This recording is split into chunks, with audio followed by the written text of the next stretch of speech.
అందరికీ హాయ్ అండి. Harihara Veeramallu premiere show చూడడం జరిగింది. చాలా చాలా బాగుందండి. పవన్ కళ్యాణ్ గారి ఇంట్రడక్షన్ సీన్కే మీరు తెచ్చుకున్న పేపర్లన్నీ అయిపోతాయి. సినిమాలో ఇంకా హై ఇచ్చే సీన్లు చాలా చాలా ఉన్నాయి అన్నమాట. ముఖ్యంగా క్లైమాక్స్ లో పవన్ కళ్యాణ్ గారు కంపోజ్ చేసిన ఫైట్, దాని వెనక కీరవాణి గారు ఇచ్చిన బ్యాక్గ్రౌండ్ స్కోరు లిటరల్ గా మీ అందరికి గూస్ బంప్స్ తెప్పిస్తాయి. ఆ హైతోనే మీరు అందరూ థియేటర్ నుంచి బయటకు వస్తారు. ప్రతి ఒక్కరూ కూడా ఫ్యామిలీతో వెళ్లి వీరమల్లు చేసిన పోరాటాన్ని థియేటర్ ఎక్స్పీరియన్స్ చేయాలని మనస్ఫూర్తిగా కోరుకుంటున్నాను. ముఖ్యంగా నేను ఈ సినిమా షూటింగ్ అప్పుడు చాలా సార్లు సెట్కి వెళ్ళాను. పవన్ కళ్యాణ్ గారు అభిమానులకు నచ్చే సినిమా తీయాలని ప్రతి సీన్ మీద కూడా చాలా కేర్ తీసుకొని చేశారు. అది ఈరోజు స్క్రీన్ మీద కనిపించింది. క్లైమాక్స్ లో ప్రతి అభిమానిని కదిలించింది. ముఖ్యంగా ఆయన అంటే ఎప్పుడో ఒకసారి అభిమానుల కోసం ఒక హిట్ దేవుడు అని కోరుకుంటే గబ్బర్ సింగ్ వచ్చింది.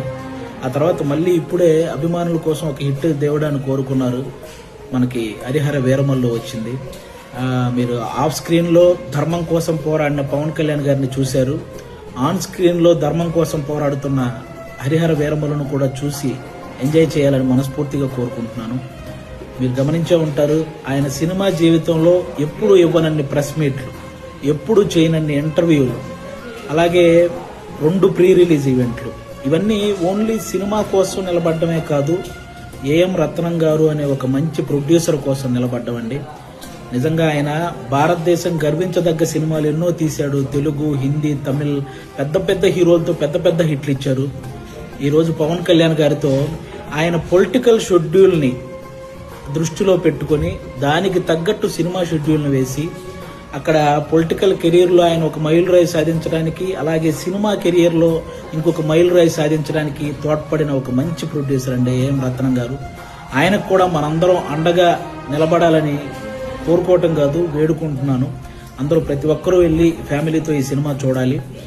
అలాగే ఆల్మోస్ట్ 30 సంవత్సరాల నుంచి పవన్ కళ్యాణ్ గారు సినిమాల ద్వారా మనల్ని ఎంటర్టైన్ చేశారు. పాలిటిక్స్ ద్వారా ఎన్నో అవమానాలు పడ్డారు. కష్టాల్లో ఉన్న ఎంతో మందిని ఆదుకున్నారు. అలాంటి వ్యక్తి ఎప్పుడో కానీ మనస్ఫూర్తిగా ఒక మాట అడగడు, సినిమా చూడండి అని.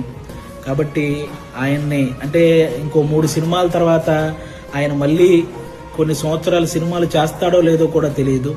అలాంటి వ్యక్తికి మనం ఈ 3 సినిమాలు ఆయన గుర్తుంచుకునే విధంగా, ఆయన గుర్తు పెట్టుకునే విధంగా విజయాన్ని అందించాలని మనం మనస్ఫూర్తిగా కోరుకుంటున్నాను.